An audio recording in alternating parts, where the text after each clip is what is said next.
નકામો કે આ ઠંઠનિયો ઠાવકો હે મતલબ કે નામ રૂપ વિભેદેના પરમાત્માના નામ દ્વારા જીવનું કલ્યાણ થાય. નારાયણના નામની મહત્તા, નારાયણના નામની તાકાત. આ છઠ્ઠા સ્કંદના 8મા અધ્યાયની અંદર નારાયણ કવચની કથા છે. અને આ નારાયણ કવચ એટલે યોદ્ધો યુદ્ધ કરવા જાય અને બખ્તર પહેરે ને, વરસાદમાં આપણે રેનકોટ ને છત્રો ઓઢીએ ને, એમ આ એક જાતનું કવચ છે જીવનું. અને આ કવચ એટલે નારાયણના નામનું કવચ, નારાયણ કવચ. અને આ પહેરવાથી જીવનો આ જગતમાં અને પરલોકમાં, આલોક પરલોક બંને એના સુધરે. નારાયણ કવચ 24 અવતાર ભગવાનના, અને આ 24 અવતાર દ્વારા જીવની એક એક જગ્યાએ રક્ષા. નારાયણ કવચ ઇન્દ્રએ ભણી અને ત્રૈલોક્યની લક્ષ્મી પ્રાપ્ત કરી.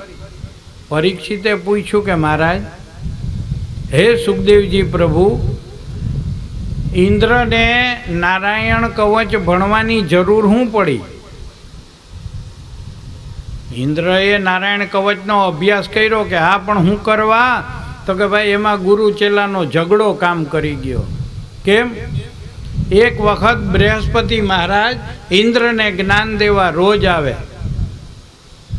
ઇન્દ્રને ત્યાં નિયમ હતો કે રોજ 4 થી 5 બૃહસ્પતિ મહારાજ જ્ઞાનની ચર્ચા કરવા આવે, અને 5 વાગ્યા પછી સાંજે અપ્સરાઓ નાટારંભ કરે, રાગ રાગિણીઓનું ગાયન થાય.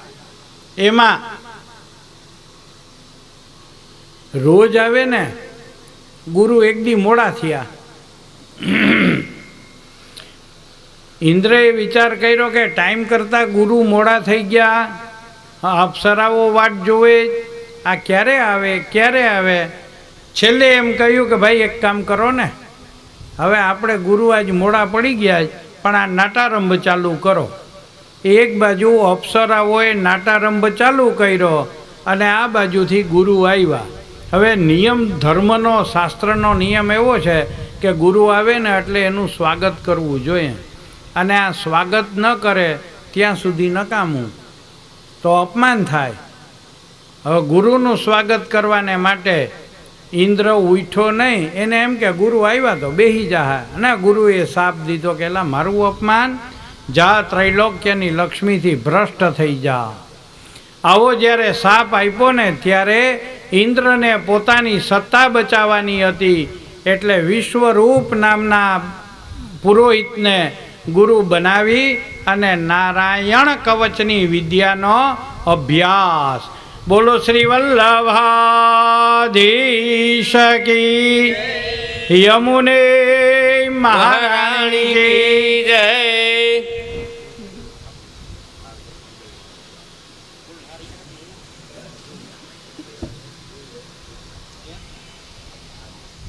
આપણા કથાના પ્રસંગને પાવન કરવા પરમ પૂજ્ય ગોસ્વામી 108 શ્રી ચંદુબાવા પધાર્યા છે.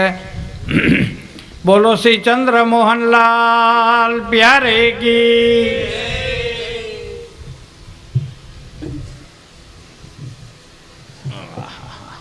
ભગવાન આનંદમાં ભાઈ બીજા પાન સારી લઈ લો.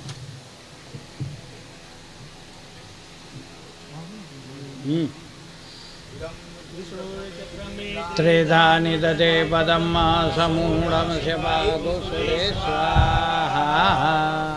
વાંગ્મય સ્વરૂપાય શ્રીમદ ભાગવતાય નમઃ. ગંધાક્ષતમ પુષ્પમ સમર્પયામિ.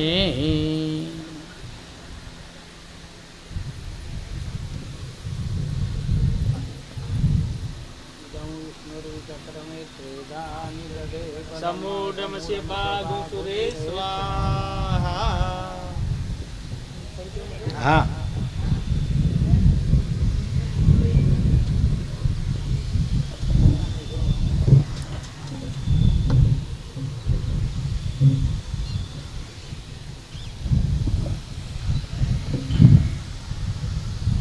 પ્રસ્તુત પ્રસંગમાં આહ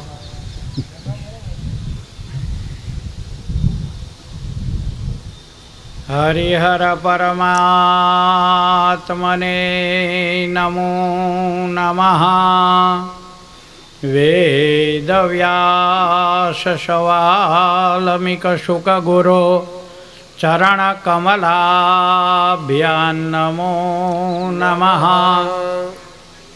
શ્રીમદાચાર્ય ચરણ કમલેભ્યો નમઃ શ્રી ગુસાઈજી પરમ દયાલવે નમો નમઃ નમસ્તસ્મૈ ભગવતે કૃષ્ણાય કુંઠમેધસે નામરૂપ વિભેદેન જગત ક્રીડતિ યો યતઃ શ્રીમદ ભાગવત ષષ્ઠ સ્કંદ પોષણ લીલા પોષણામ તદ અનુગ્રહ અને આ પોષણ લીલામાં નારાયણ કવચની વાત. ઇન્દ્રએ વિશ્વરૂપને ગુરુ બનાવ્યા કેમ તો કે દૈત્યોના ત્રાસમાંથી એને બચવું હતું. આત્મકલ્યાણ આત્મરક્ષણને માટે નારાયણ કવચ જેવી અદ્ભુત અને દિવ્ય વિદ્યા આ ભૂતલમાં એકઈ નથી. આ નારાયણ કવચ પરમાત્માના 24 અવતારો દ્વારા જીવનું રક્ષણ. મારા શત્રુઓ મને ક્યાંય પરેશાન ન કરે. જલની અંદર, રણની અંદર, અગ્નિની અંદર, પર્વતની અંદર, સમાજની અંદર આવા કોઈ પણ શત્રુઓ મને હેરાન ન કરે. નારાયણ કવચની વિદ્યા કેમ ધારણ કરવી, કઈ રીતે એનું પઠન પાઠન ગુરુના મુખેથી ભણવું જોઈએ. નારાયણ કવચનો પાઠ વૈષ્ણવોએ દરરોજ કરવો જોઈએ. હરિર્વિદધ્યાન મમ સર્વરક્ષામ ન્યસ્ત્યંઘ્રિપદમપદગેન્દ્ર પૃષ્ઠે દરારિચરમાસિગદેશુ ચાપ પાસાન દધા નોષ્ટ ગુણોષ્ટ બાહુ. આ પરમાત્માના હરિ અવતારથી માંડીને છેટ કલ્કી અવતાર સુધી ય ઇદમ શૃણુયાત કાલે યો ધારયતિ ચાદ્રતઃ તન્નમસ્યન્તિ ભૂતાની મુચ્યતે સર્વતો ભયાત. આ વિદ્યા ગુપ્ત વિદ્યા છે, ગુરુગમ વિદ્યા છે. ભાગવતજીમાં આના ખુલાસા છે કે આમ થાય આમ થાય, પણ ગુરુ વિના વિદ્યાની પ્રાપ્તિ ન થાય. એનું રહસ્ય જે છે કે એની આગળ કઈ રીતે કયા મંત્રનો ઉપયોગ કરવો, કઈ રીતે એને સિદ્ધ કરાય, એ ગુરુગમ છે. ગુરુ દ્વારા નારાયણ કવચની વિદ્યા. અને ય ઇદમ શૃણુયાત કાલે, આ વિદ્યાને કોઈ સાંભળે, આને કોઈ ધારણ કરે તો તમ નમસ્યંતિ ભૂતાની, ભૂત માત્ર મતલબ કે આ જગત એના ચરણોમાં પડ્યો. નારાયણ કવચ અદ્ભુત અને દિવ્યાસ્ત્ર છે. જેમ બ્રહ્માસ્ત્ર છે ને, એના કરતાં એ ચડિયાતામાં ચડિયાતું આ અસ્ત્ર છે, નારાયણાસ્ત્ર. આ નારાયણ કવચની વિદ્યા ઇન્દ્રએ ભણી અને શત્રુઓની હારે વિજય મેળવો, શત્રુઓને હરાવ્યા, સત્તા હાથમાં આવી. તકલીફ ત્યાં પડે, સત્તા હાથમાં આવે ને એટલે તકલીફ. અમે પાઠશાળામાં ભણતા ને ત્યારે હિતોપદેશ નામના ગ્રંથમાં એમ કહ્યું કે યૌવનમ ધન સંપત્તિ પ્રભુત્વમ અવિવેકિતા એકૈકમ અપી અનર્થાય કિમુ યત્ર ચતુષ્ટયમ. કે યૌવાની હાથમાં આવે, જવાની હજી તો ક્યાંય કોઈને રોકાણી નથી એટલે જ એનું નામ જવાની. પણ યૌવનમ ધન સંપત્તિ, ધન યુવાની ન જળવાય, ધન ન જળવાય, સંપત્તિ ન જળવાય. પ્રભુત્વ આપણી સત્તા છે હો. આ એક એક અનર્થ, ભયંકર અનર્થ કરનાર છે, પણ આ ચારેય ભેરા થાય તો નખો જ કાઢે. યૌવનમ ધન સંપત્તિ પ્રભુત્વમ અવિવેકિતા ઉદ્ધતાય. બહુ ખરાબ હો. કિમુ યત્ર ચતુષ્ટયમ. ઇન્દ્રના હાથમાં સત્તા આવી ગઈ, અસુરોને હરાવ્યા, અને એ વખતે વિશ્વરૂપને આચાર્ય બનાવી અને ઇન્દ્ર યજ્ઞ કરે છે. વિશ્વરૂપ આચાર્ય બનીને યજ્ઞ કરાવે. માતૃસ્નેહાનુવશગ. માના સ્નેહથી વશ થઈ અને દેવના યજ્ઞમાં દૈત્યનો હિસ્સો ન થાય છતાં પણ એને હિસ્સો આપે ગુપ્ત રીતે. અને આ વાતની ખબર ઇન્દ્રના અનુચરોએ ઇન્દ્રને આપી. આચાર્ય બૈગડા. હે કે હા, આચાર્ય બૈગડા, આપણા યજ્ઞમાં દૈત્યોનો હિસ્સો નથી પણ એને આપે. ઇન્દ્રએ વિચાર કર્યો કે આપણે હવે કામ શું હતું? હે, નારાયણ કવચ ભણવું હતું, ભણાઈ ગયું. સત્તા મેળવવી હતી, મેળવાઈ ગઈ. ત્રૈલોક્યની લક્ષ્મી આવી ગઈ. હવે આ આપણો ગોર બગડ્યો તો આચાર્ય બગડે તો નકામું. હે, એટલે હાથમાં તલવાર લઈ અને શુકનારાયણ કહે છે કે રાજન તસ્યાસિન વિશ્વરૂપસ્ય શ્રીરામસી ત્રીણી ભારત સોમપિત્થમ સુરાપિત્થ અન્નાદ હાથમાં તલવાર લઈને એક ઝાટકો માર્યો ને વિશ્વરૂપના 3 માથા કપાઈ ગયા. એટલે ભાઈ માથું એક હોય કે 3? ભાગવતજી એમ કે એના 3 માથા હતા. હે કે હા, પોતાના ઘરે હોય ને એટલે એક મોઢેથી અન્ન ખાતો. એના મામા બધા અસુર હતા એટલે મામાને અહીંયા જાય તો એક મોઢેથી મદિરાનું પાન કરતો. અને દેવની સભામાં એને બોલાવવામાં આવે. વિદ્વાન હતા ખૂબ, એટલે દેવની સભામાં સોમરસનું પાન.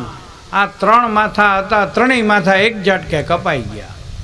અને એની અંદરથી 3 પંખીઓ, હોલો, કલકલિયો અને તેતર, આ 3 પંખીઓની ઉત્પત્તિ વિશ્વરૂપના અંગમાંથી થઈ. આટલો બન્યું, પણ બ્રહ્મ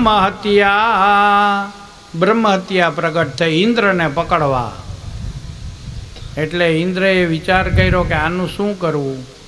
એ બ્રહ્મ હત્યા ચતુર્ધા વિભજ્ય, 4 રીતે બ્રહ્મ હત્યાનું વિભાજન કર્યું. અને આ 4 વિભાજન, એક જમીનને આપ્યું, એક ઝાડવાઓને આપ્યું, એક પાણીમાં અને એક સ્ત્રીઓને. 4 રીતે બ્રહ્મ હત્યાનું વિભાજન કર્યું. હા, જમીનની અંદર જે ખારી જમીન થાય, 1000 ગેલન 1000 લીટર પાણી પીવડાવો પણ એમાં કંઈ ઉગે નહીં, ખારી જમીન, એ બ્રહ્મ હત્યાનો ભાગ છે. પણ ધરતીને વરદાન કે ખાડા કયડા હોય તો એની મેળે મેળે બુરાઈ જાય. હે, પછી ઝાડવાઓની અંદર જે ગુંદ થાય એ બ્રહ્મ હત્યાનો ભાગ છે. પણ ઝાડવાઓને વરદાન, ઉપરથી કાપી નાખો તો હોય એના કરતાં વધારે મોટું થાય, વધારે લીલુંછમ બને. એક ભાગ જલની અંદર, અને જલની અંદર બ્રહ્મ હત્યા એટલે જે શેવાળ થાય જ ને એ બ્રહ્મ હત્યાનો ભાગ છે. હે, પણ જલમાં મલ નહીં, ગમે એટલું અપવિત્ર જલ હોય, ગંગામાં મળે તો ભગવતી ગંગા બની જાય, યમુનામાં મળે તો માં યમુના બની જાય. હે, જલમાં મલ નહીં.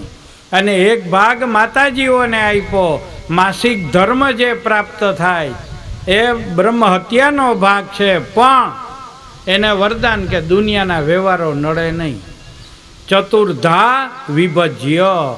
ઇન્દ્રએ બ્રહ્મ હત્યાના 4 ભાગ પાડ્યા. પણ વિશ્વરૂપના બાપ ત્વષ્ટા ઋષિને અતિ ક્રોધ ચડ્યો અને આ ત્વષ્ટા ઋષિએ મારણ પ્રયોગ કર્યો ઇન્દ્રને મારવાને માટે. અને આ મારણ પ્રયોગ દ્વારા કહેલા મારા દીકરાને આચાર્ય બનાવ્યો, મારા દીકરાને મોટો ભા બનાવ્યો, મારા દીકરાને ગાદીએ બેહાડ્યો. હે, અને મારા દીકરાને મારી નાખ્યો. ઇન્દ્રને કાંઈ જીવવા ન દઉં, ક્રોધના આવેશમાં ત્વષ્ટાએ મારણ પ્રયોગ કર્યો અને એના યજ્ઞના પ્રભાવથી ક્રોધમાં થોડીક ભૂલ થઈ ગઈ. ઇન્દ્રને મારે એવો શત્રુ એવો દૈત્ય જન્મે, એને બદલે ઇન્દ્ર શત્રો વિવરધસ્વ. મંત્રમાં એક શબ્દની નહીં, એક મીંડાની એ ભૂલ પડે ને તો એ નખોદ કાઢ નાખ્યો. જાણકારને માટે, અજાણ્યાને માટે વાંધો નહીં. અમારો એક મિત્ર છે, હતો નહીં, છે હજી, આજ નથી દેખાણા, પણ છે. એને જનોઈ દીધી, પછી એના ગુરુએ કહ્યું કે તારે આ ગુરુ મંત્રની માળા કરવી. એટલે દેવાનાંચ ઋષિણાંચ ગુરુ કાંચન સન્નિભમ બુદ્ધિભૂતમ ત્રિલોકેશમ તમ નમામી બૃહસ્પતિમ. હે બૃહસ્પતિ ભગવાન, હું તમને નમસ્કાર કરું. આ નમામી બોલવાને બદલે 21 વર્ષ સુધી ભાઈએ મંત્રનો જપ કર્યો અને બોલે હું તન નનામી બૃહસ્પતિમ. બૃહસ્પતિની નનામી કાઢી. હવે આને ક્યાં લઈ જવું? હે, અમારા મિત્ર છે, હે ભરતભાઈ કરીને, આજ નથી દેખાણા, પણ 22 વર્ષ સુધી એણીએ તન નનામી બૃહસ્પતિ. પણ એને આમ ઉગે કે આમ આથમે જેની ખબર નથી, આજે પાંચમ છે કે નોમ છે એની ખબર નથી. એને માટે આ બધા ગુના માફ હોય, પણ જાણકારને માટે હે એક પણ વાક્ય નહીં, એક બિંદુની પણ ભૂલ પડે અનુસ્વારની, તો એ મંત્ર શત્રુ બની જાય. આના યજ્ઞની અંદરથી વત્રાસુર એક પોર થાય તો 3.5 હાથ વધે, બીજો પોર થાય તો 3.5 હાથ વધે. અરે વધી વધીને વડ થઈ ગયો એટલે વત્રાસુર. બાપુજી તમ કેમ કરો, હું શું કરું? કે જાઓ ઇન્દ્રને મારો. વત્રાસુર ઇન્દ્રની જોડે યુદ્ધ કરવા આવે, અને એ વખતે દેવતાઓ ત્રાહીમામ પાહીમામ, અને વત્રાસુરની આગળ કોઈનું જોર હાલતું નથી. અને ત્યારે વત્રાસુરને મારવાને માટે દધીચી ઋષિના વાંસાનું હાડકું લઈ આવ્યા અને એનું વજ્ર બનાવ્યું. કામદુઘા ગાયે ચાટીને પવિત્ર બનાવ્યું અને એની અંદર શ્રી નારાયણ કવચની વિદ્યા પ્રસ્થાપિત કરી. અને આ વજ્ર લઈ ઇન્દ્ર જ્યારે વત્રાસુરને મારવા આવ્યો ને, ત્યારે વત્રાસુરે કહ્યું કે ભાઈ ઊભો રહે, તારે મને મારી નાખવો જ ને. આ વજ્રમાં હું મારું મોત દેખું જ, મને ખબર છે કે આમાં મારું મોત છે, પણ યાદ રાખજે મારો ન્યાયનો કજિયો છે, તારો અન્યાયનો. કેમ કે તું ભાતૃ હત્યારો, તું બ્રહ્મ હત્યારો, તું ગુરુ હત્યારો, તારા ઉપર આટલી હત્યાઓ ચડી. છતાંય હું મરું, મને એનો કોઈ શોક નથી, પણ મરવા ટાણે મારા નાથને હું વિનંતી કરું. અને આ વત્રાસુરે મરવા ટાણે આવા ભયાનક યુદ્ધના મેદાનમાં લોહીની નદીઓ હાલે, આવા મેદાનની અંદર એકાગ્ર થઈ, એક ચિત્ત થઈ, જીતાસન જીત શ્વાસ આસન જીતી અને પદ્માસન લગાવી વત્રાસુર બિરાજમાન અને ભગવાનને મરવા ટાણે વિનંતી અરજી કરે, જેને ભાગવતકાર એમ કહે છે કે વત્ર ગીતા. હે, આ વત્ર ગીતા એટલે અહમ હરે તવ પાદૈક મૂલ દાસાનો દાસો ભવિતાસ્મિ ભૂય મનઃ સ્મરેતા સુપતે ગૃણાતે ગૃણીતવા કર્મ કરોતુ કાય. હે હરિ, હું આપના દાસનો પણ દાસ છું. મારું મન વચન કર્મ ગૃણીત વાક કર્મ કરો તું કાય. હે પ્રભુ, મરવા ટાણે હું અરજી કરું એટલે એવું ન માનજો કે મારે કંઈ જોઈએ છો, નહીંતર અમે લગભગ જીવને ઘણું જોતું જ હોય. અમે એક ભગવાનનો નિયમ છે, ન જોતું હોય ને એને કે માગ માગ વરદાન આપું.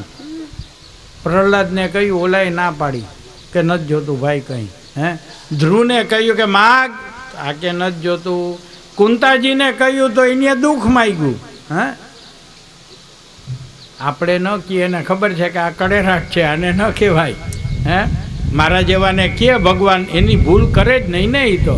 હા, પણ કદાચ મારા જેવાને કે બ્રહ્મદેવ માગો તો હું જાજુ કંઈ ન કહું.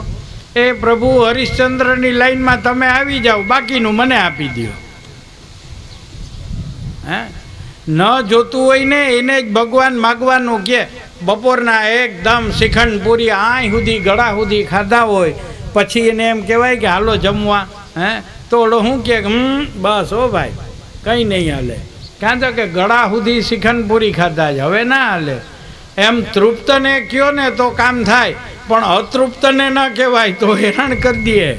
હે પણ આ વત્રાસુરે કહ્યું કે ભાઈ આ મરવાટાણે પ્રાર્થના કરું હે નાથ, એમાં એવું ન ગણજો કે મારે કંઈ જોઈએ. શું નથી જોતું? નનાક પૃષ્ઠ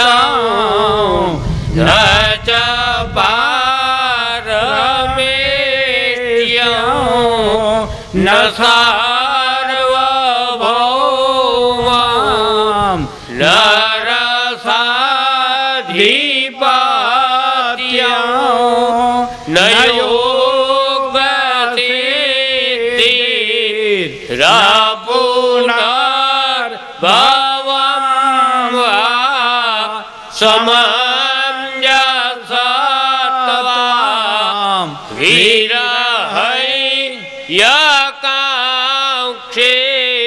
વિરહ્યકાંક્ષે. હે નાથ, મારે કંઈ જોતું નથી હો. નનાક પૃષ્ઠમ ન ચ પારમેષ્ઠ્યમ.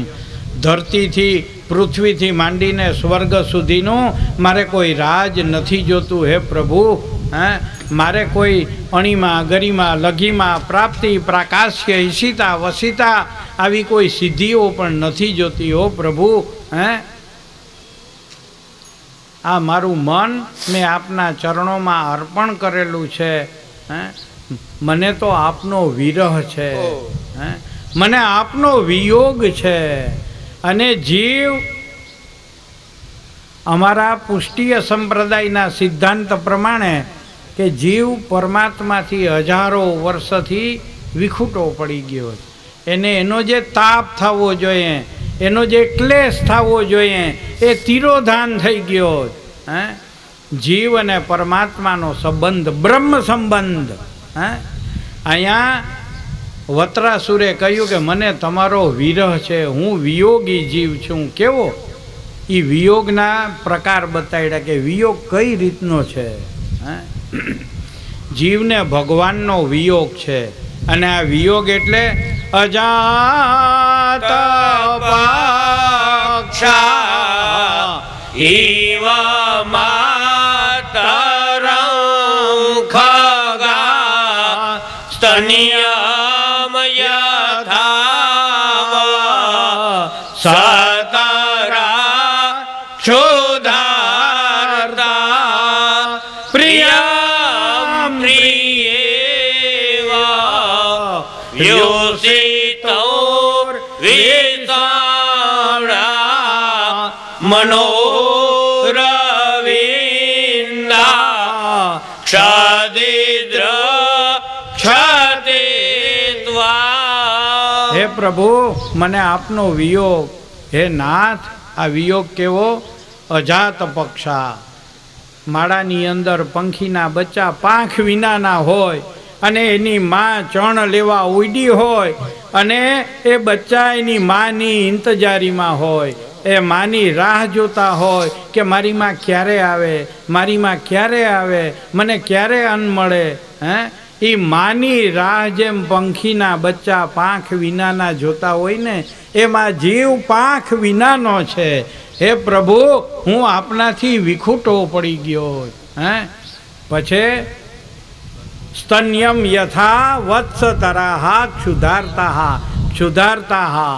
હે તાજી વ્યાણેલી ગાય હોય, જંગલમાં ચરવા ગઈ હોય અને એના વાછરડાને ખાતા ન આવડતું હોય.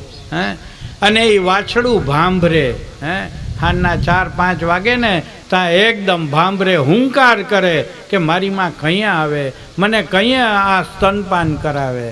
હે આ બાળક વાછડું જેમ માની વાટ જોઈ અને એના કરતાં પણ આગળ પ્રિયમ પ્રિયેવા વ્યુષિતોર્વિષણ્ણા. પ્રિયમ પ્રિયેવા, કુળવંતી સ્ત્રી એનો પતિ વિદેશમાં વસતો હોય અને આ સ્ત્રી એના પતિના ફોટાને જોઈને વિચાર કરે કે મારો ખાવિંદ, મારો નાથ, મારો સ્વામી મને ક્યારે મળે. હે મહારાજ, હું આવી રીતે આપની રાહ જોઉં કે મારો નાથ મને ક્યારે મળે. પ્રભુ, મેં આ સ્તુતિ કરી આપને, આમાં એવું કંઈ ન ગણતા કે હું કહું એમ કરી દ્યો હો.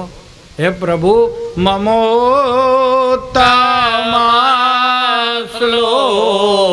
કજને સુસાંગ્યં સંસાર ચક્રે ભ્રમતઃ સ્વકર્મભિ ત્વન્માયયાત્મા ત્મજદા રગે સ્વાસક્તચિત્તા શ્યનનાથ ભૂયાત.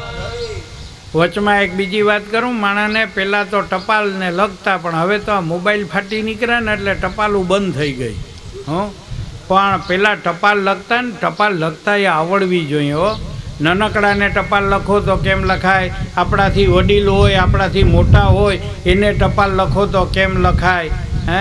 અને પછી પેલા રારા રાજમાન શ્રીમાન શ્રી કાકા શ્રી 5 આપના ભત્રીજાના પ્રણામ, અને વચ્ચે વાત કરે, અને છેલ્લે નીચે ક્ષમાપન હોય. ટપાલમાં કંઈ ભૂલચૂક થઈ હોય તો ક્ષમા કરી માફ કરશો.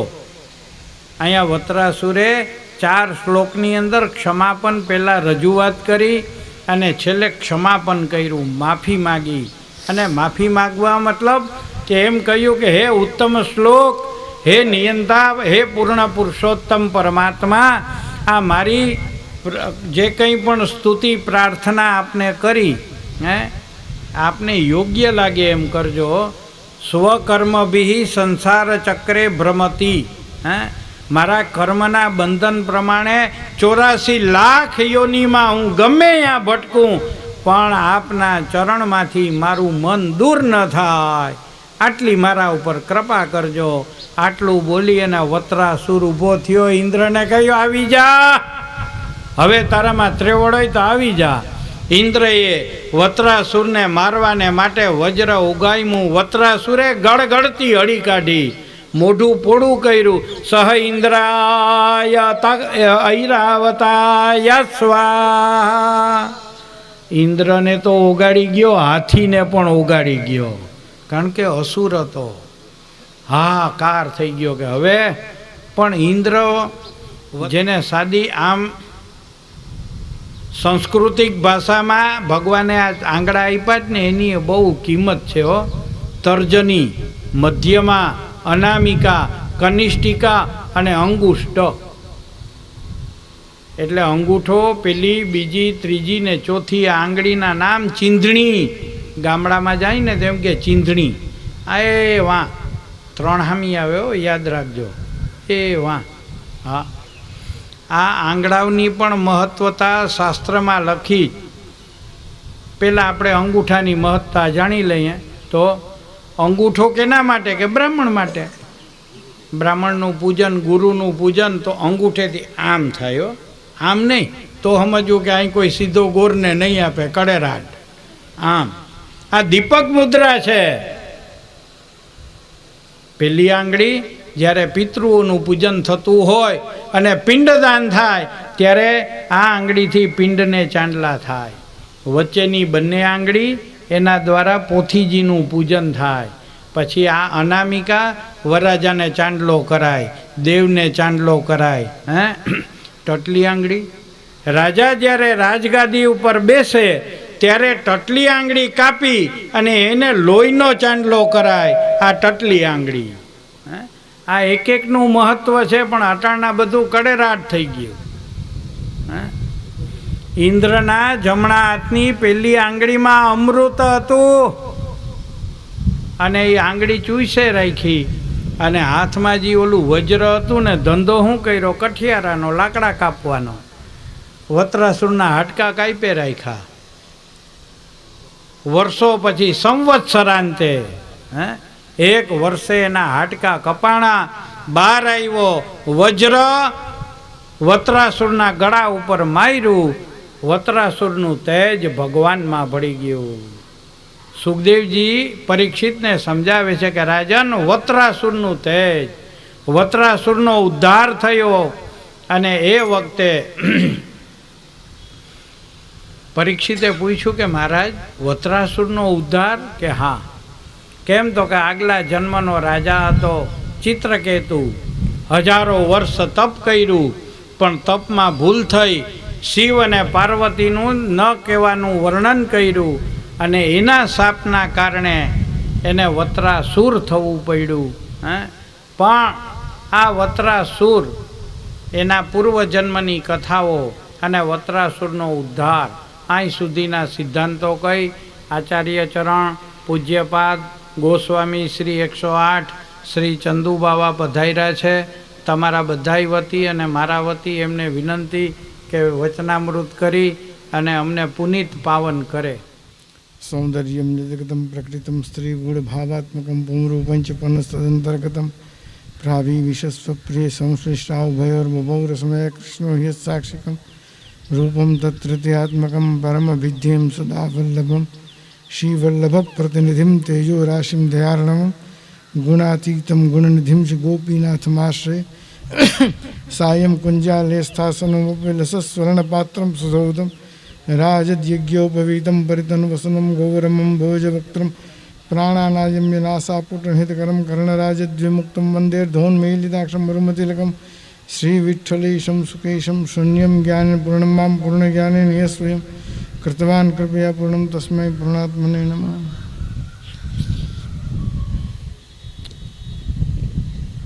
ઉપસ્થિત પરમ આદરણીય વિષ્ણુભાઈ શાસ્ત્રીજી, અનિલભાઈ તેમજ અન્ય શાસ્ત્રીગણ, ઉપસ્થિત શ્રોતાજનો,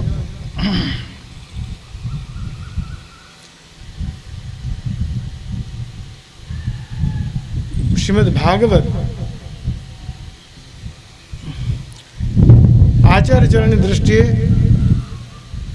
પ્રભુને પ્રાપ્ત કરવાનું એક સાધન છે. કારણ કે શ્રીમદ ભાગવત છે એ મોક્ષ શાસ્ત્રની સાથે સાથે ભક્તિ શાસ્ત્ર પણ છે.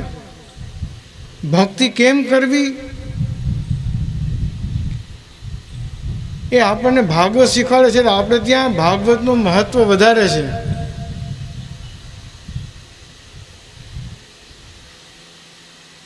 જે રીતે એ લોકોએ ભક્તિ કરીને પ્રભુને પ્રાપ્ત કર્યા એ રીતે આપણે ભક્તિ કરવાની છે. એ શીખવા માટે શ્રીમદ ભાગવતનું અધ્યયન જરૂરી છે. એટલે આચાર્ય ચરણ આજ્ઞા કરે છે નિબંધમાં, શાસ્ત્રમ અવગત્ય મનોવાગ દેહૈ કૃષ્ણ સેવ્ય. કૃષ્ણની સેવા એમને એમ નથી કરવાની.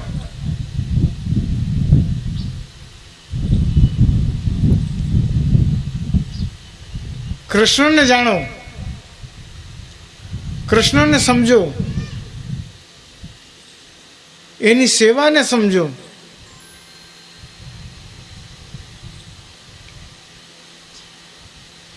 કારણ કે કૃષ્ણની સેવામાં કૃષ્ણ કેવલ માત્ર સ્નેહથી જ વશ થાય છે. મંત્ર તંત્ર અનુષ્ઠાન વગેરેથી નથી થતા. એ સ્નેહાધીન છે.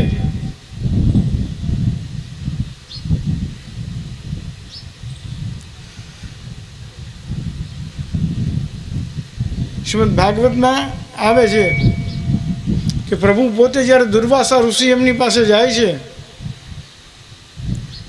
ત્યારે ભગવાન કહે કે હમ ભક્ત પરાધીનો. મારું શસ્ત્ર છે સાચું છે, પણ હું ભક્તને આધીન છું. આ શસ્ત્રને વાળવું હોય તો દુર્વાસા આપણે અંબરીશ પાસે જાઓ, હું આને વાળી શકું એમ નથી. એટલે એવા ભક્ત કેવી રીતે થવું, ભક્તિ કેવી રીતે કરવી, જે આચાર્યના નિબંધમાં આજ્ઞા કરે છે, શાસ્ત્ર મવગત્ય મનોવાગ દેહી કૃષ્ણ સેવ્ય, તો એ શાસ્ત્ર કયું? એ શ્રીમદ ભાગવત શાસ્ત્ર. એટલે જ આપણે સુબોધનીજી કર્યા, ભાગવતને સમજવા માટે, પ્રભુની લીલાઓને સમજવા માટે, એનું સાચું અર્થઘટન કરવા માટે, જેનું સાચું અર્થ આપણને સમજાય, જણાય. એટલે શ્રી હરિરાયજી પણ કહે છે કે જેમણે સુબોધનીજી નથી જોઈ એનો જન્મ આ સંસારમાં નિષ્ફળ છે.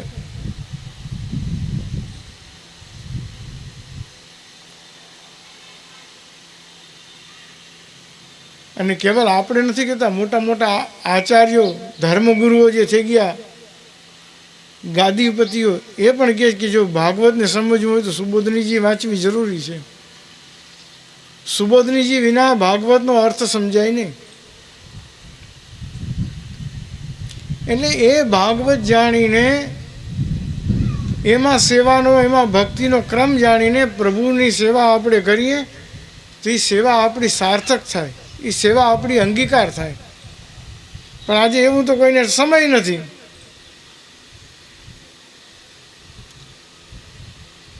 સાંભળવા બેસે કે સેવા કરવા બેસે, મન ત્યાં ના હોય, મન બીજે આટા મારતું હોય અને ખાલી ખોડિયું અહીંયા હોય. તો આચાર્યને આજ્ઞા કરે છે, તે ચેતસ્તત પ્રમાણમ સેવા તત્સિદ્ધિ તનુ વિત્તજા. તમારી નામ સેવા હોય, તમારી શ્રવણ સેવા હોય, કે કોઈ પણ પ્રકારની સેવા હોય, તમે ભાગવત શ્રવણ કરતા હો, તમે નામસ્મરણ કરતા હો, તમે પ્રભુની સેવા કરતા હો, ત્યારે જે કરતા હો તેમાં તમારી ચિત્તની તન્મયતા થવી, એકાગ્રતા થવી, એનું નામ સેવા. ચિત્ત જ્યાં સુધી એકાગ્ર નથી થતું, તન્મય નથી થતું, ત્યાં સુધી એ સેવા સેવા નથી કહેવાતી. અને એવી સેવા જ્યારે આપણે કરીએ ત્યારે આપણી તનુજા અને વિત્તજા સેવા સિદ્ધ થાય. અને એ તનુજા વિત્તજા સેવાનો પ્રભુ અંગીકાર કરી અને આપણા ઉપર કૃપા વરસાવે. આપણે એ જ રીતે શ્રીમદ ભાગવતનું શ્રવણ કરીને ભાગવત ભગવાન શ્રી ગોવર્ધનધરનું કૃપાના ભાગી થઈ, એટલું કહીને મારું વક્તવ્ય પૂરું.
આત્મને નમો નમઃ.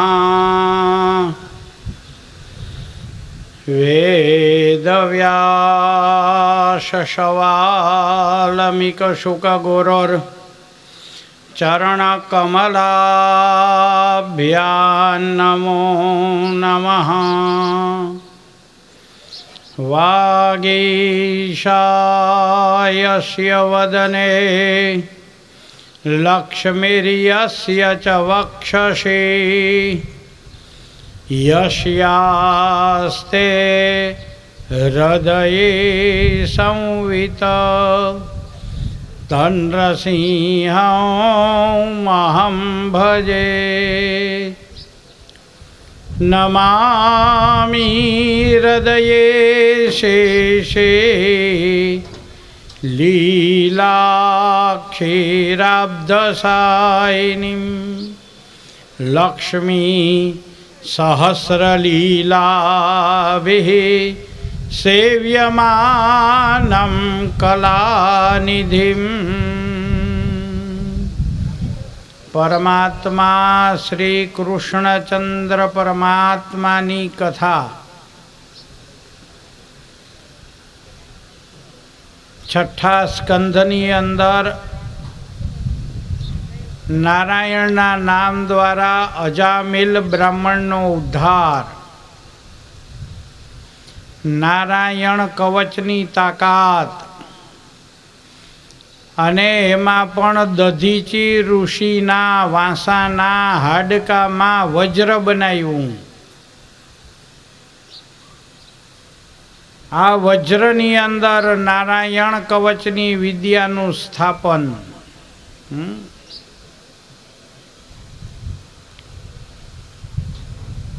ષષ્ઠે પોષણ, ભગવાન પોષણ કરે. જેમ ઘરનો મુખી હોય એ પોતાના ઘરનું પોષણ પાલન પોષણ કરે, એમાં જગતનો નાથ, જગતનો સ્વામી, અને એ આ બધાયનું પોષણ તો કે ક્યારેક નામ દ્વારા ક્યારેક કરે, ક્યારેક રૂપ દ્વારા કરે. ભગવાનનું રૂપ પણ અદ્ભુત છે હો. ભગવાનના રૂપ દ્વારા પણ ભક્તનું કલ્યાણ થાય. રૂપમ ચતુર્દશ ગુણમ, ચતુર્દશ ગુણમ સ્વરૂપમ સ્વરૂપમ ચતુર્દશ ગુણાન્વિતમ. 14 પ્રકારનું ભગવાનનું રૂપ છે. રૂપના પણ પ્રકાર હોય. નામ તો છે જ, આપણે કહીએ ને કે હરિ તારા નામ છે 1000. ક્યાં નામે લખવી કંકોત્રી? તમને કયું ગમે? હે, તમને જે નામ ગમે એ પકડી લ્યો, પણ પૈકડા પછી મુકાય નહીં. પણ આપણી પરિસ્થિતિ કેવી છે? ભગવદ્ ગીતામાં કહ્યું, અપી ચેતસુ દુરાચારો ભજન્તે મામ અનન્ય ભાગ સાધુરેવ સમંતવ્યો સમ્યગ વ્યવસ્થિતો હિ સહ. દુરાચારી હોય ને, ગમે એવો દુરાચારી હોય, પણ ભગવાનના નામમાં જો એનું ધ્યાન લાગી ગયું હોય તો એ મોટો ભક્ત છે. હવે દુરાચારી હોય ને એ ભક્ત કહેવાય, પણ ભગવાને કહ્યું કે હા, ગમે એવો દુરાચારી હોય પણ મારે આરે જોડાઈ ગયો હોય ને તો એ મોટામાં મોટો ભક્ત છે. અપી ચેતસુ, ગીતા વાંચજો, મારા ઘરની વાત નથી હો.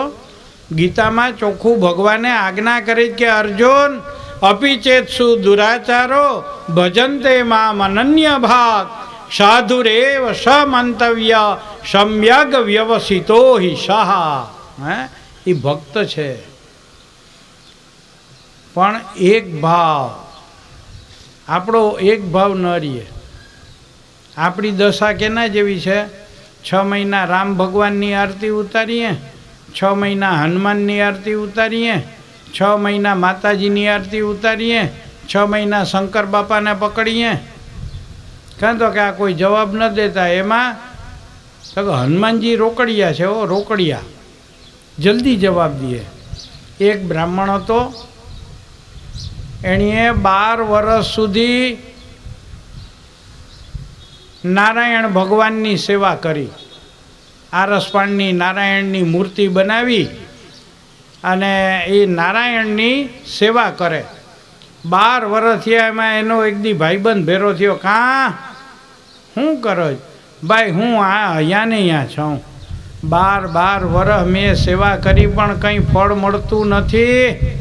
એટલે ઓલો ભાઈબંધ હતો મારા જેવો, એણીએ કહ્યું કે નારાયણમાં નહીં વરે, હનુમાન બાપાને પકડ. હે તો હો ગયો બજારમાં જઈને હનુમાન દાદાની મૂર્તિ ગોતી.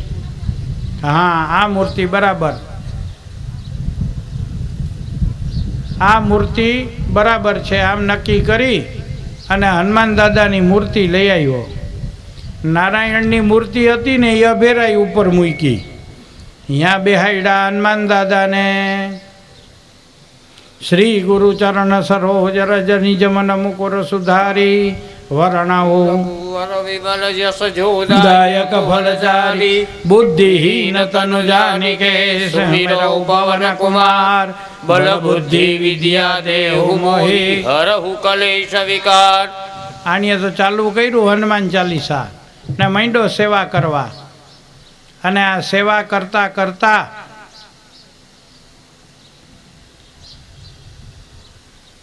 ધૂપ કરવો પડે ને, હનુમાન બાપાને ધૂપ જોઈએ એટલે ગુગળનો ધૂપ કર્યો.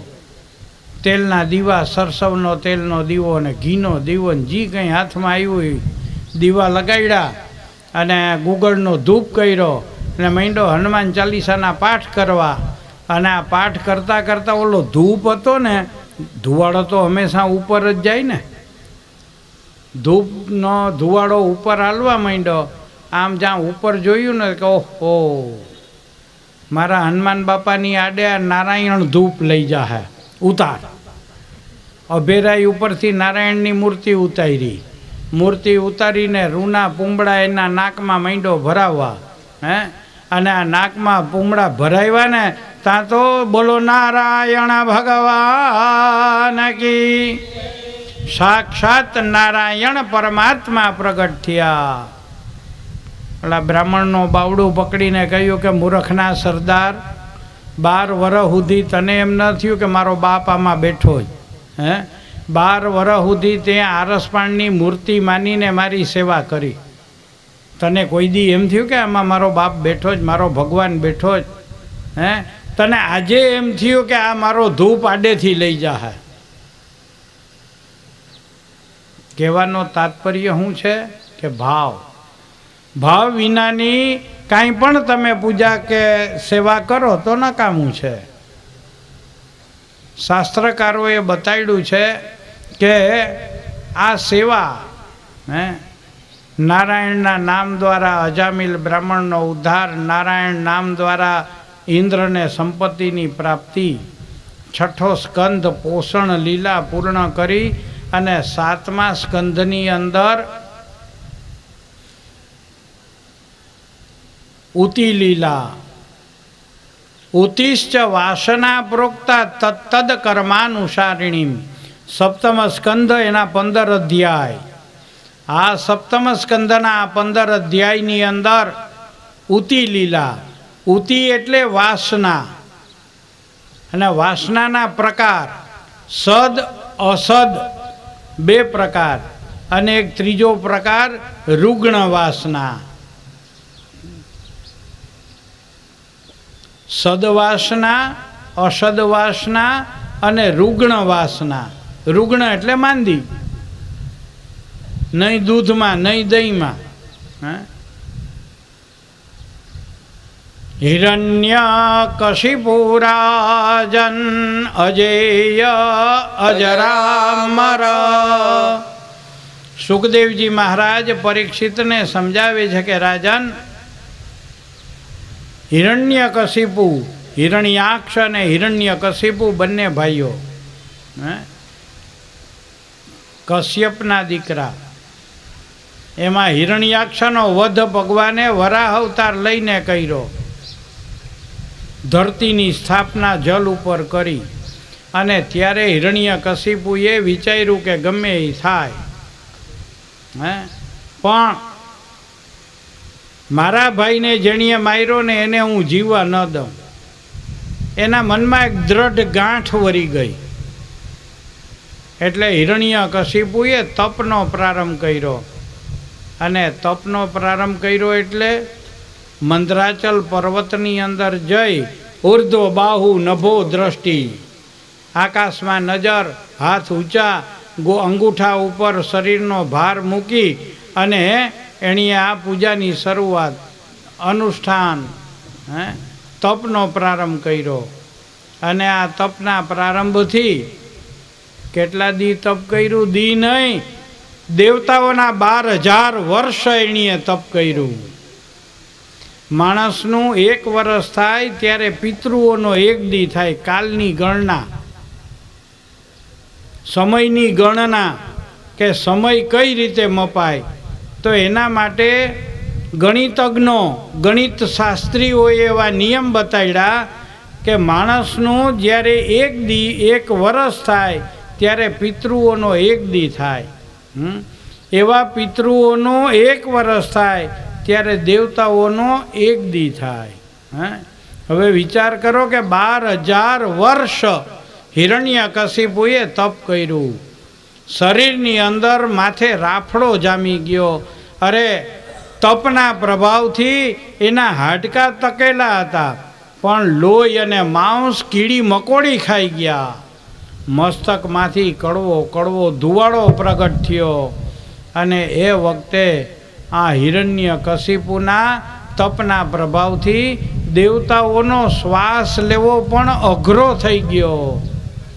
અને ત્યારે દેવતાઓએ જઈ અને ભગવાનને કહ્યું કે પ્રભુ બચાવો. ભગવાને કહ્યું ભાઈ મારા ઉપર તપ નથી કરતો, મને બોલાવે તો હું જાઉં ને, પણ એ તપ બ્રહ્મા ઉપર કરે છે. બ્રહ્માને કહ્યો મારી પાસે હું આવ્યા.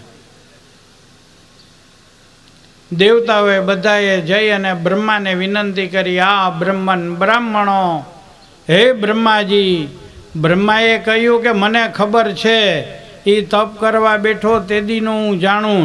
12,000 વર્ષ હું એ થાકી ગયો, પણ એને જોઈએ જ મારી પાસે નથી. હું મારે કેમ વરદાન દેવા જાઉં?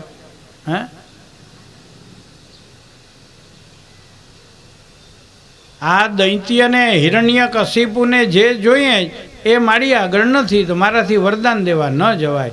અરે મહારાજ ગમે એમ કરો, તમે એને એકવાર તપમાંથી ઊભો કરી દો, નહીતર હવે અમારાથી જીવાય એમ નથી. બ્રહ્માજીને ખૂબ પાણી ચડાવ્યું અને બ્રહ્માજી હંસ ઉપર બિરાજમાન થયા. ત્યાં આગળ પર્વતમાં આવી અને હાથમાંથી કમંડલમાંથી જલ લઈ અને હિરણ્યકશિપુના રાફડા ઉપર પાણી છાંટ્યું. પાણી છાંટીને કહ્યું કે ઉત્તિષ્ઠ ભદ્રંતે તપસિદ્ધો કાશ્યપ વરદો મનો પ્રાપ્તો વ્રિયતામીપ્સિતો વરા. હે કશ્યપના દીકરા હિરણ્યકશિપુ, ઉત્તિષ્ઠ ભદ્રંતે, તારું કલ્યાણ થાય ભાઈ, ઊભો થા. પાણીની અંજલી લાગી, રાફડાના 2 વિભાગ થયા. કંચનવર્ણી કાયા લઈ અને હિરણ્યકશિપુ પ્રગટ થયો. બ્રહ્માજીની પૂજા કરી અને કહ્યું કે મહારાજ, તો કે હા માગ, તારે વરદાન શું જોઈએ? એટલે આણીએ કહ્યું માગું એ આપશો ને, ના નહીં પાડો ને. ભક્તમાં ને દૈત્યમાં આટલો ફેર. ભક્ત કોઈ દી એમ ન કે હું માગું એ કરી દો. દૈત્ય હઠ કરે, જીદ કરે.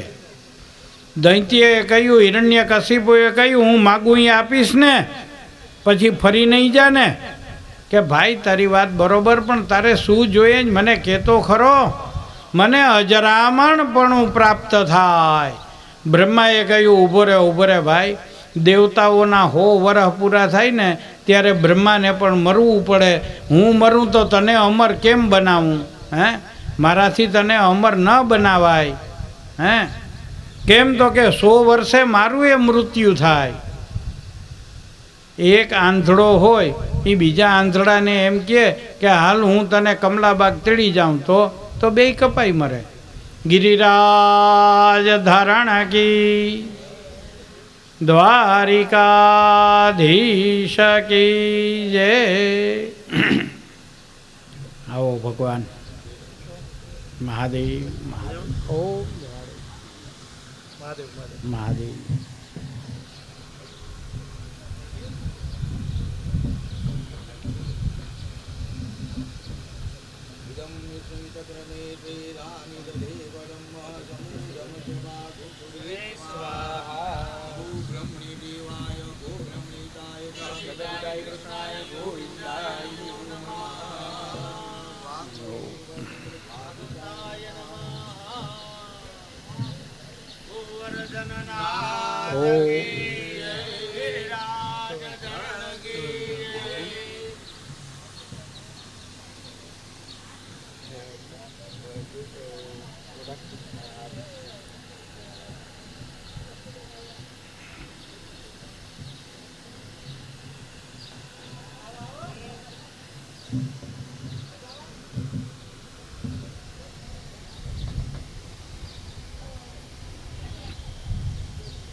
હિરણ્યકશિપુએ બ્રહ્માજીને કહ્યું કે મહારાજ મને અમરપણાનું વરદાન આપો.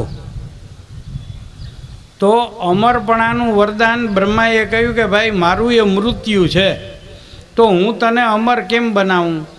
અમને બ્રાહ્મણોને ઘણા બધાય પગે લાગે, કાં તો કે ભાઈ બ્રાહ્મણને પગે લગાય. તો અમે બ્રાહ્મણો આશીર્વાદમાં શું કહીએ? આયુષ્યવાન ધનવાન. બ્રહ્માએ હિરણ્યકશિપુને કહ્યું કે ભાઈ અમરપણા સિવાયનું જે કંઈ તારે વરદાન જોતું હોય એ તું માગ. અને ભાઈ આ દૈત્યને ક્રોધ ચડ્યો કે મહારાજ તમારામાં વરદાન દેવાની ત્રેવડ નથી તો હું વરદાન દેવાય? કે ભાઈ તે તપ કર્યું એટલે આવ્યો, હવે માગ. એટલે આણીએ કહ્યું તો મહારાજ સાંભળો. નાંતર દીવા બહિર્નક્ત મન્યસ્માદ પિતાયુધૈ ના ભૂમૌ નામ ભરે મૃત્યુર ન નરે ન મૃગૈરપી. હિરણ્યકશિપુએ કહ્યું કે મહારાજ મારું મોત ન થાય, પણ કઈ રીતે? ઉપર ન મરું, નીચે ન મરું, સવારના ન મરું, હાનના ન મરું, બપોરના ન મરું, ઘરમાં ન મરું, ઘરની બહાર ન મરું. ઓલો આપણા આયુર્વેદ શાસ્ત્રની અંદર એવું લખ્યું જ કે માણસ મરવાનો થાય ને, મૃત્યુ નજીક આવે ને એટલે હનેપાત ઉપડે. અને ન મરવાનો હનેપાત ઉપડી ગયો હિરણ્યકશિપુને કે ભાઈ બસ સવારના ન મરું, હાનના ન મરું, ન મરું, ન મરું, ન મરું. બ્રહ્માજી થાકી ગયા એટલે એને કહ્યું કે ભાઈ તથાસ્તુ, તે માગ્યા એ આપ્યા ને, માગવામાં રહી ગયા એ આપ્યા, પણ મને મૂક. અંતે હિરણ્યકશિપુને આવા વરદાનો પ્રાપ્ત થયા. હિરણ્યકશિપુ સત્તા ઉપર આવ્યા પોતાના રાજ્યની અંદર, અને આવીને હુકમ કર્યો કે જ્યાં મંદિરો છે ને એ ભાંગી નાખો, કાં તો કંઈ મારા દુશ્મનના ઘર છે. એકદમ તોફાન થવા લાગ્યું. એ વખતે દેવતાઓએ ક્ષીરસાગરના કિનારે જઈ અને પ્રાર્થના કરી, પરમાત્માને વિનંતી કરી કે પ્રભુ બચાવો.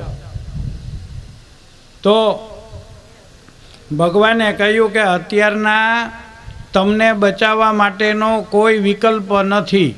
કેમ? તો કે આનો સૂરજ તપે, જે સૂર્ય બહુ તપતો હોય ને એની સામે ન જવાય, ને તો આપણે બરી જાય, એના કરતાં સાઈડમાં વહી જવાય.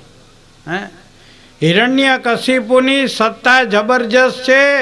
અરે દરિયો ખડભડીને એને રત્ન આપે.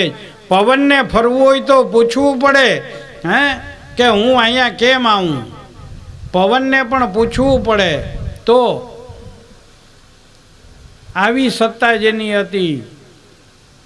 ભગવાને કહ્યું કે દેવતાઓ તમે અત્યારના ગુપ્ત વેશે રવાના થઈ જાઓ, ઇંતજાર કરો, વાટ જુઓ. કેની? બાપ દીકરો બાંધે ને એની. બાપ અને દીકરો ઝઘડો કરે ને એની તમે વાટ જોજો. અને એ વખતે હિરણ્યકશિપુ એને ત્યાં ભાગવતકાર એવું બતાવે છે કે 4 દીકરા હતા, રાદ, અનુરાદ, સંહરાદ અને છેલ્લો પ્રહલાદ. અને પ્રહલાદ ભગવાનનો પરમ ભક્ત હતો. અને એ વખતે આને શંકા ગઈ પરીક્ષિતને કે મહારાજ આ તો અસુર હતો, તો એને અહીંયા પ્રહલાદ જન્મે કેમ? કે ભાઈ એનું કારણ જુદું છે.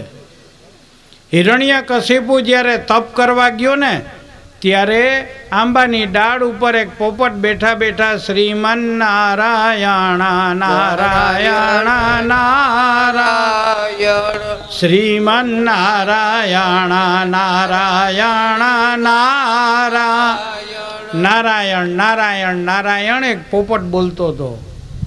હિરણ્યકશિપુએ વિચાર કર્યો કે તપ કરવા બેઠો, અપશુકન થયું. મારા દુશ્મનનું નામ.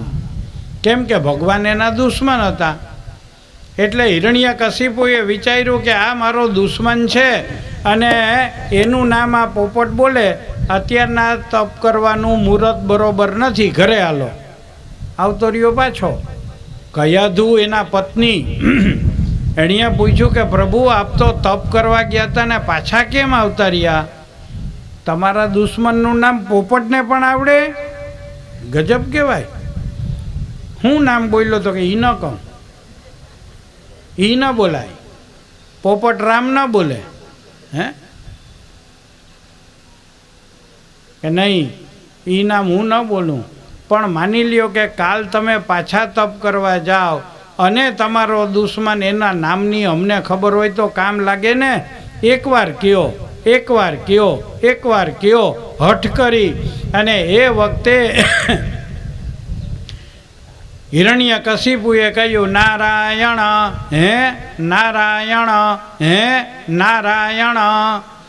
કયાધુ હે કરે, હિરણ્યકશિપુ નારાયણ નારાયણ બોલે. અને એ વખતે ભક્ત બીજ પલટે નહીં જગમાહી. હે જગતમાં ભક્ત બીજ ન પલટે. પ્રહલાદ માતાના ગર્ભમાં પ્રાપ્ત થયા નારાયણના નામની તાકાત, હે નારાયણના નામની શક્તિ. હિરણ્યકશિપુ તપ કરવા ગયા અને કયાધુને મહાત્મા નારદનો સંગ થયો. ઇન્દ્ર ઉઠાવી જતો તો રસ્તામાં નારદે એને છોડાવ્યા. અને નારદ જેવા સંતની ગર્ભ અવસ્થામાં સત્સંગ થયો. અને આ સત્સંગના પ્રભાવથી એના ગર્ભમાં ભગવાનના ભક્ત એવા પ્રહલાદનો જન્મ થયો.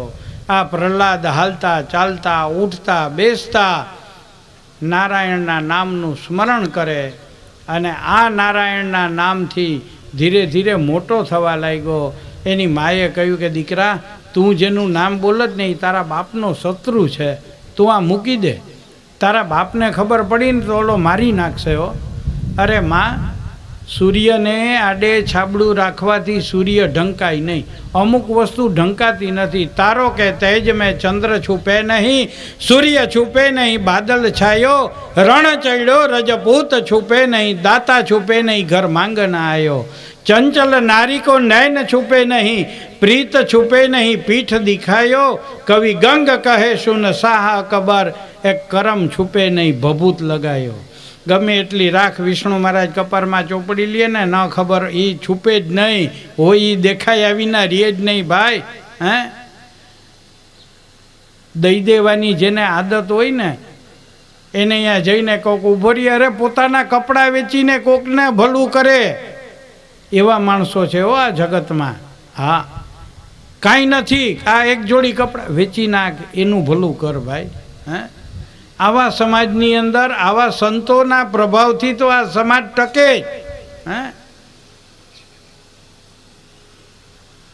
પ્રહલાદે કહ્યું કે માં, મારો ભગવાન કોઈનો દુશ્મન નથી. તમે જેવો ભાવ, ગીતા તમે વાંચો ને તો ગીતામાં ભગવાને કહ્યું કે યો યથા મામ પ્રપદ્યંતે તામ તથૈવ ભજામ્યહં. તમે જેવા ભાવથી એને ભજો ને એવા ભાવથી સામે આવીને ઊભો રહીએ. મીરાએ માલિક માયનો તો એનો સ્વામી બનીને ઊભો રહ્યો. હે મહેતા નરસિંહનો વિચાર કરો, મામેરા પૂરવા આવ્યો. હે સખુબાઈને ત્યાં સખુબાઈ બનીને આવ્યો. હે તમે ઇતિહાસના એક એક પાના